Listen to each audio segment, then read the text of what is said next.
उजाडू दे आज साकड हे माग, होऊ दे पहाट नवी.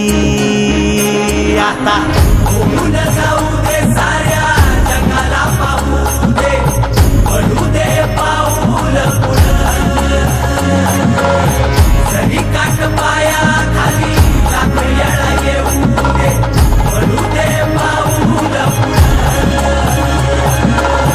मोठी लढाई र लढू मातीसाठी र गड्या, मनगटाचं जोर लावून. दाटला जरी अंधार एकजूट होऊ आज, दिवा देऊ तेज धावून. तू आभाळ आभाळ वादळ तुझ तू राजा, आसमानीच बळ दावली.